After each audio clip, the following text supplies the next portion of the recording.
everyone. My name is Jeanie Colclough, and I'm the owner of Riveting Trips. I am a Condé Nast top travel specialist, a family travel expert, and I'm here to welcome you to our podcast, Riveting Trips. So, in this podcast, I hope to share with you some of my favorite destinations that are both kid-friendly from the ages of 0 to when they're adults, and with some of my favorite suppliers. And sometimes I'll have my kids on too, so you can hear the kids version or the kids insight as to places of what to do with your children. So if you like what you hear, comment below, share with your friends, and book a trip with us. Talk to you soon. Ciao everyone, my name is Jeanie Colclough and I'm the owner of Riveting Trips, and I'm here with my friend Laura Sanvito of Lake Como for you. And today we're going to talk about Lake Como, and I'm going to let Laura introduce herself. Hi, everybody. Ciao, Jeanie. Ciao. Thanks for inviting me in. I'm the owner of Lake Como for You. Lake Como for You is a tour operator specializing in the northern Italian lakes region. I don't know if you're familiar with the region, Jeanie. I know you are. Yeah. I've been working in the business for 10 years now, so it's not been a long time. But I'm very passionate about this, and I'm very passionate about Lake Como. That's where I live, and that's where everything started. Because after, a career in finance and everything, I decided uh, to be based. I was already based at Lake Como, but to concentrate a little bit on my family and everything. And then I started to organize trips for friends, and then everything boomed. Um, as of today, we cover for activities and full packages at all the northern lakes. So I'm talking about Lake Maggiore, Lake Como, Lake Garda, so a lot of lakes. A lot of And lakes. Milan, yeah, and Milan too. And we organize activities which tend to be quite unique. And let me explain a little bit. Of course, when you come to Lake Como or the other lakes or Milan, there are some expectations. There are some must-dos that you don't want to miss, because most probably you will be there once or maybe twice. So, of course, our tours cover for the places where you want to go, but we try to add in local experiences like tastings or walking a little bit off the beaten path and exploring corners which maybe you wouldn't be able to find out by yourself. Yeah, without a local, right? Yeah, so our guides are all not only professional but local, and very not only knowledgeable but entertaining. They know how to adjust right to the person they have in front, the family they have in front, the couple they have in front. Sometimes people are interested, like in history, for example. So they ask questions, what happened here, because you might not know that a lot of things happened around Lake Como at the end of the World War II, for example. Oh, okay. So people get interested. I would love to know more too myself. Yeah.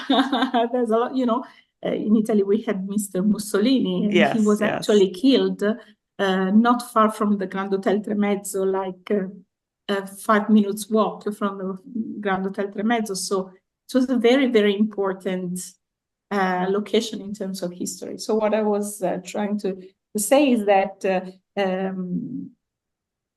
people might be interested in getting into detail, or they might only be interested in relaxing and getting some information, some tips. Right. And the guides they do it every day, so they know how to adjust. Yeah, the guides are amazing, right? I kind of wanted to go a little bit deeper into you, and you said you were in finance. So how do you think that world of finance sets you up for this business, and why you're so great at catering to clientele in Italy? Well, thank you. I've always been a manager. So managing people, managing the business has always been something I've done in my banking career, because I used to run a private equity fund. So I managed companies basically. And so now I'm managing mine. And yeah, I think the toughest part is managing people, not the people working with me, because we are really a great team of 3 at the moment, but managing suppliers and managing relationships with locals, not only suppliers, but locals. So you want to be known for being a good client, for bringing clients which are interested, well behaved, and not canceling last minute. And I'm quite well known for protecting my suppliers. So basically, we are sort of in the middle between our clients' needs and the suppliers' needs, and we do our best to make everybody happy. I think it's working. No, I think my clients need to know that that's the great part of having these relationships with local suppliers like yourself in Italy, that you get to know the locals, you know the best quality suppliers that will give you kind of the best bang for your buck. Even if it's luxury travel, they still value, right? What is the best value of the time and the money and the resources and the connections that you have, and that's why they use us. So I wanted to have you kind of talk about the area and the region, maybe introduce the lakes, because people know Lake Como, but they're less familiar with the other surrounding lakes and what there it is to do. Well, yes. Normally, when I talk to travel agents, I start with a bit of geography, because some, like you, might have been and know the area, but getting into a little bit of detail, a lot of requests that we get. The first question we ask is, where would you like to be based? Let's discuss your preference, because one thing is being based in Como, for example, which is a town. It's not, I wouldn't call it a city, but it's a cute town, but it's but it's not what people think of when they think of Lake Como, really. Or would you like to be based in Mid Lake, which is full of very small towns, and it's a bit more touristic, but there's not much to do at night, So this is the kind of discussion we normally have. So when we get requests, normally our first question is, where do you want to be based, or do you have a hotel already? Where is it? Because logistics is very important. People don't realize how big these lakes are. So let's start with saying the lakes, mainly Lake Maggiore, Lake Garda, the bigger, Lake Maggiore, second, Lake Como, third, are very big. So traveling from bottom to top, for example, can take 1 hour and a half, 2 hours.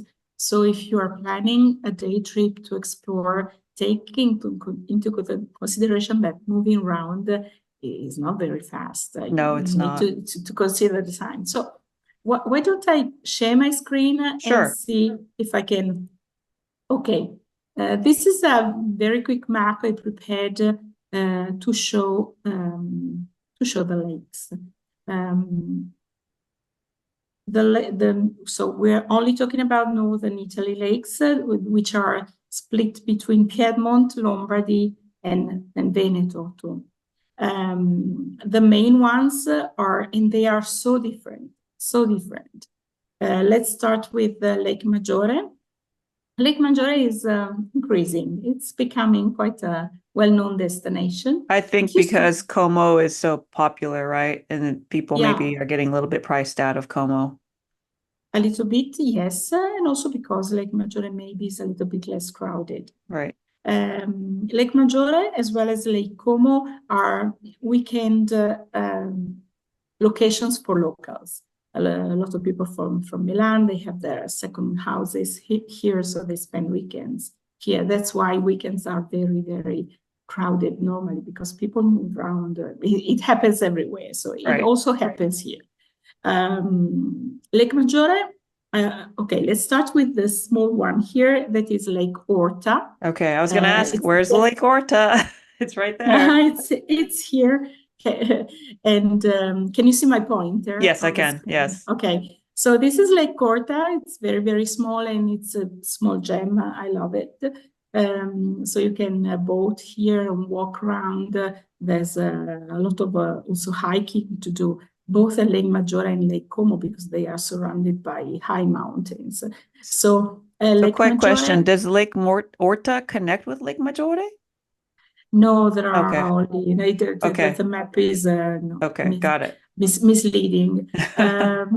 So you cannot Yeah. you cannot boat from Lake Orta Okay. from Lake to Lake Maggiore, which is something a question we are often asked regarding Lake Lugano and Lake Como. So people say, I'm in Lugano, can I boat to Varenna? No, you No, cannot, okay. because there's a mountain in the Right. middle. So basically, the most touristic part of Lake Maggiore is this one right in the middle.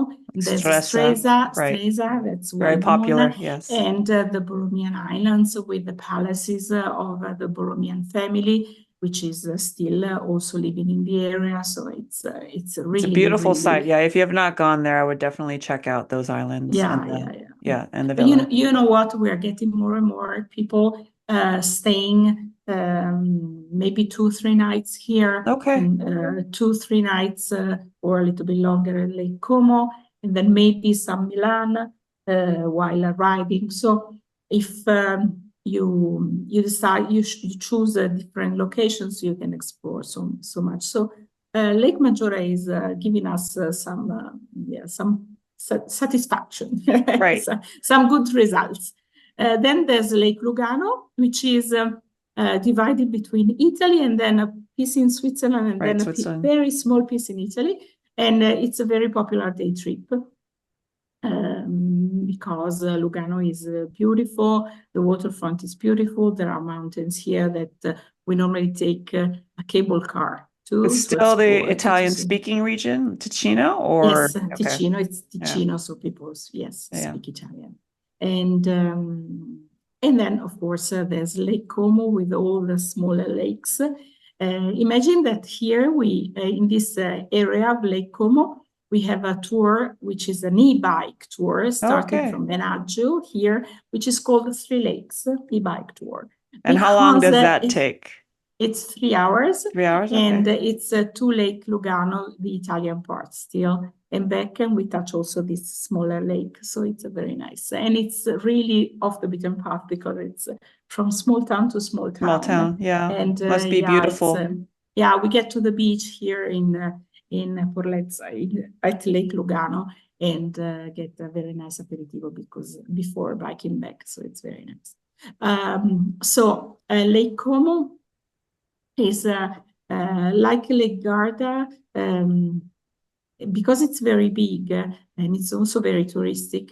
The areas have different characteristics. So the area with 5 stars and a lot of American tourists is from Como up to Mid-Lake. Yeah. Bellagio is here, right in the middle.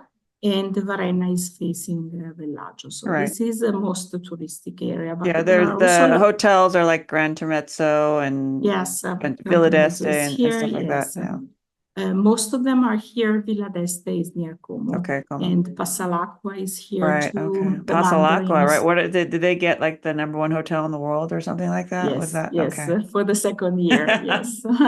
That's amazing. Yeah, it's when I went there to see Passalacqua before they opened, I said, you are competition. Because people, why? When they enter here, they will not want to leave. To leave for an activity. They will want to stay. That's great though, right? Because sometimes the lakes, people don't want to do anything. Welcoming. It's so welcoming, the place, with a lot of small things that you can do, and it's like home. It's beautiful. Anyway, I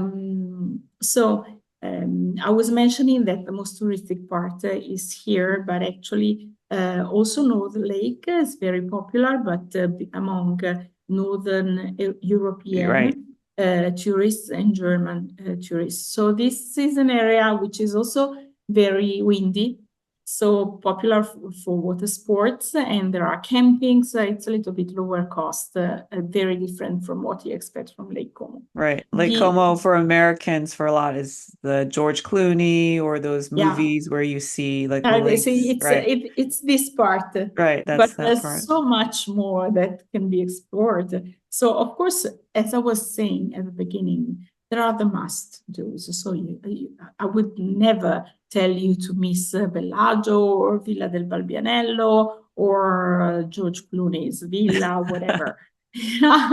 But there's so much more. So for example, last year we introduced a very nice tour by water taxi, which is called North Lake Como tour, which explores this area. There's a very nice abbey by the lake. There's a museum of vintage boats with a lot of rivas. There's so much also to see. How can people?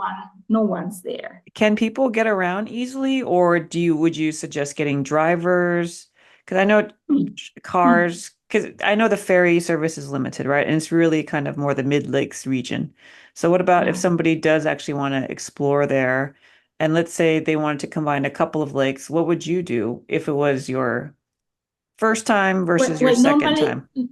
Normally, what we suggest is not renting a car, because roads are very winding and narrow, and also there's a lot of traffic, especially from Como up to Bellagio. This road is it is. It's crazy. Yes, it's crazy. crazy. I get sick, so I don't like it very much. I prefer water taxis. So basically, what we suggest is not renting a car. Then, of course, some people expect to move around by ferry. That's a little bit complicated. So my advice is not to expect to move by ferry from Como to Mid-Lake. No, because there are ferries, but there's too many people. Ferries are not bookable. It's impossible. So they are pretty packed. Yes. Yeah, they are not only packed. You cannot book them, so you need to queue and wait. And sometimes they get cancelled. It's very, very inefficient. While in Mid-Lake, although it's the same inefficient company, there are more, and there are ferries. I don't know how you call them. The ferries with cars on them. Car ferry. Car ferries. Car ferry. They are much bigger. Okay. Why? And these car ferries, they operate 12 months a year, because they do this triangle between Maggio, Varenna, and Bellagio, and they are used by locals in order to cross, not to do the whole thing around, to drive around the lake. So if you do have a car, then maybe around that area. Even without even without the car, you can move very easily between Varenna, Bellagio, and Veraggio, and also Cadenabria. So this area, it's feasible. Okay. So sometimes when we have people who want to explore, like we do a very nice tour, wine tour up here in Valtellina, we meet them in Varenna and not go to pick them up in Bellagio, because it's crazy. They can cross by ferry and meet us, and we will save the driver to go to Bellagio, and then it's a waste of time and money. Right. No, I think people need to realize, like, it's not a really efficient way sometimes to get around. And so that's the best point of talking to a local or working with expert guides and figuring that out instead of wasting your time. Yeah, most of the times, a lot of questions a lot of requests that we receive show us that people don't realize distances and logistics. So sometimes it's us, we advise against taking some tours. For example, if we have a very nice tour starting in Varenna on Tuesdays and Saturdays, and if you're staying in Como, it's quite difficult to get there by 10. So it's us, we are the first ones to say, maybe there's this other tour that is better if you're staying in Como. So this is the idea. Then I just wanted to show you the other lakes. Lake Iseo has become quite popular 4 or 5 years ago. And it's small, it's very beautiful. And what I like about Lake Iseo, it's because it's around the corner with the Okay. Franciacorta, the Right. wine, The wines. the Yes. The Spumante Franciacorta. wine region. Yes. Yes. Yeah, which For all is our wine lovers out here. there, that's where we're going to go So next, right? when Yeah. you think Lake Iseo, think bubbles. Franciacorta. Okay. Yeah. Bubbles. And Lake Iseo has been the home of Riva boats. Yes. Yes. Uh, I did so, go visit so the Riva factory, I think, while I was in the area last yeah, time I was there. Yeah. yes. So it's very difficult to go and visit producers because there's almost Right. nothing left. And there's some But cute towns there there too, are right? Yeah. collections and very, very nice towns. Lake Garda is completely another story. Lake Yes. Garda is very big, very wide. So when you sit by the waterfront, it's like a sea because it's very big. And the northern part, again, like Lake Como, is very windy, so popular with the northern European tourists. While this area, especially this area with Salò, Fasano, um, this is the cutest part with 5 stars and Yes. beautiful villas. I've stayed at Grand Hotel Fasana. It's a very nice property. Grand Hotel Fasano is really very nice. I like it Yes. very much. Yes. Yes. And then also the southern part with Desenzano, Sirmione, and some small towns like Lazzise and Bardolino. So what we do normally is cruise around here, half day, full day.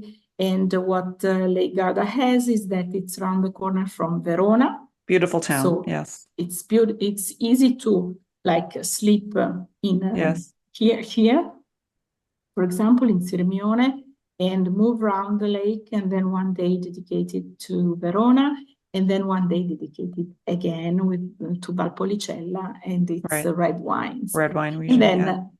Venice is along the way Yeah. to as a next destination. So what I don't know if I mentioned it to you, but this lakes region gets often coupled with Venice. Venice. So Yes. people do Venice, the lakes, Milan, departure, or Venice, Milan, Piedmont, Right. and departure. Yeah. So On this the is western part of the lake, so Maggiore is closer and Como is closer to the Milan airport. And then I guess Garda is closer. It depends on which side you're staying, but it's closer to the Venice airport, right?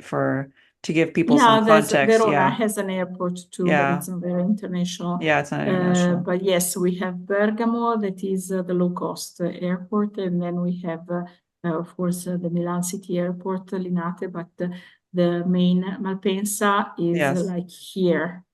Further out. So, for example, if you are not a really city lover, don't want to. Yeah, you can just go if you're straight not- to the lakes from See, from the sometimes airport. unless your flight is like a 6, 7 a.m. and you need to sleep at the airport.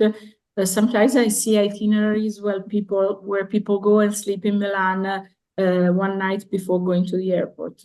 There's no use. I mean, if you want to Right. walk in Milan, explore Milan, yeah, maybe a couple of nights might be better. But there's really no need because Como. You see that Como is much closer to the airport than Milan. So so this is it. So Okay. I'm cutting short. No, because before we end, I just wanted to talk about just basic activities. And people always ask, one of the most commonly asked questions is, can you swim in the lakes? So which of these lakes can you swim in? And which of these lakes should you not swim in? This is a very good question.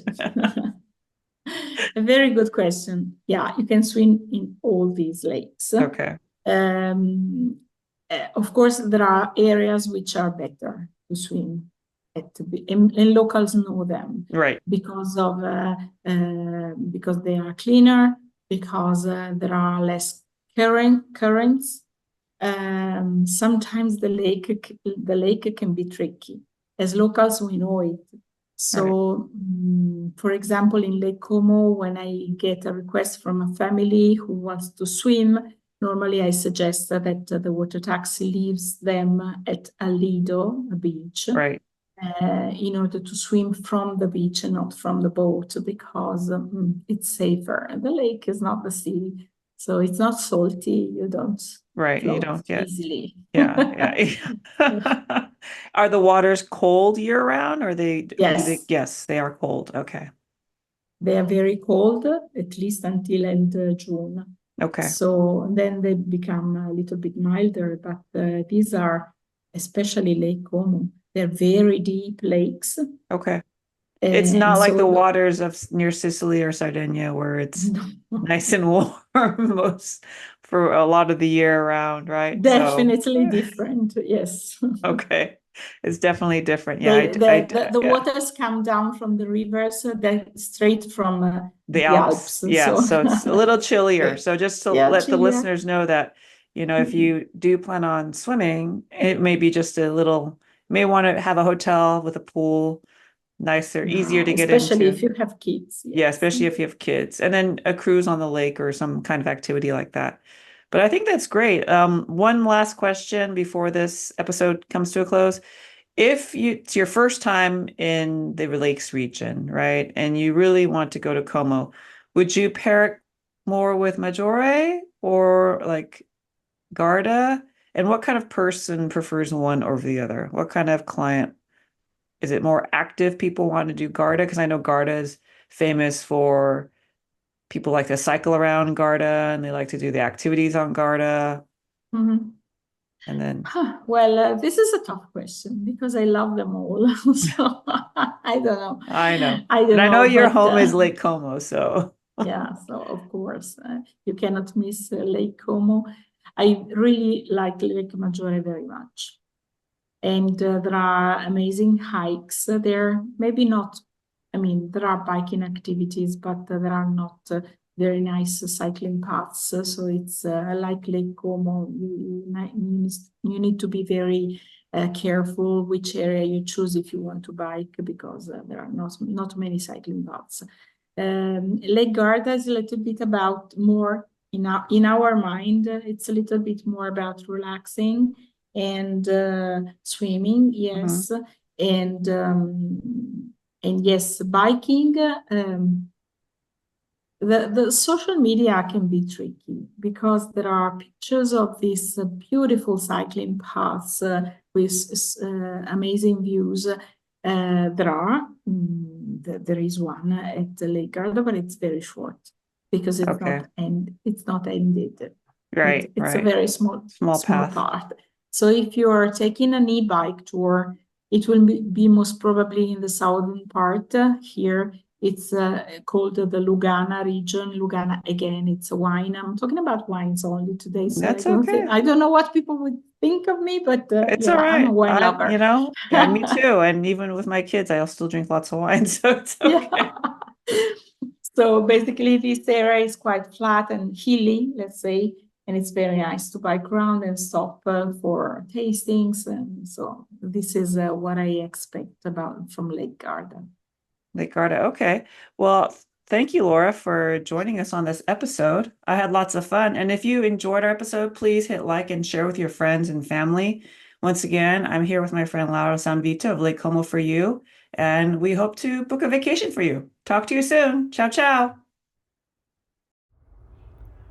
Hi, everybody. I hope you enjoyed this episode of our podcast. If you did, hit like and subscribe and share with your friends. If you'd like to book travel, talk to us at Riveting Trips. Ciao, ciao for now.